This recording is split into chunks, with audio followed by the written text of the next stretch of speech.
Hi, this is Janice Sullivan from Sullivan J Photography, and every week we chat about macro and landscape photography, post-processing, equipment, behind the scenes, you name it, we will chat about it.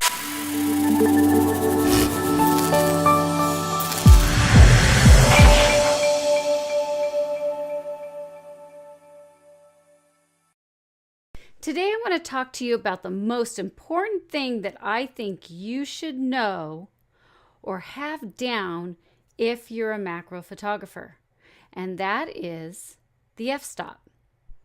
I get questions all the time. What the heck is an f-stop? What's the aperture? It's the same thing. It's just a measurement of the aperture. So let's look at a lens real quick so you can understand what I'm talking about. And then towards the end of this video, I'll share with you some of my images with a different f-stop number so you can understand where I'm coming from. Let's go to that now. Okay, here we are. I had to get this right. You should want to see behind the scenes. Maybe I'll put it at the end of the video. Okay, so here is the aperture open. You can see it inside. Here's my hand. This is an aperture, right? That's just kind of like the iris. I'll show you in here. And what the f-stop is the number of how big this is. So it's a mathematical thing. And in college, yes, I had to know all that, but really it's super simple. I don't want you guys to get all hung up about the numbers and all this stuff. I just want you to remember that the f-stop, when it has a large opening like this, with my grandson in there, let's get up close. That is a higher opening. So it's like an f2.8 or 3.7. As I'm changing the aperture to go smaller, that's actually changing the number. So as I get larger, the number goes to like 2.8. And as I get smaller, the f-stop can go to f11. And it can go all the way small until teeny weeny to like f22, f32.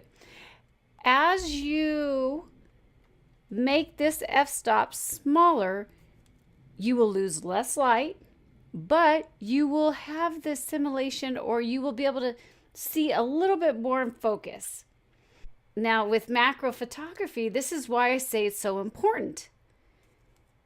When you take your lens and bring it into your subject very close, you lose depth of field.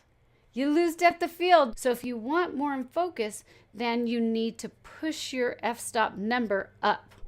Just a little side note though. If you're getting in close and you're at f22 and you're not liking what you're seeing and you still want more in focus, then you need to start stacking your images. And stacking your images means you shoot at your sharpest number. This is at f.8. This works awesome at f.8.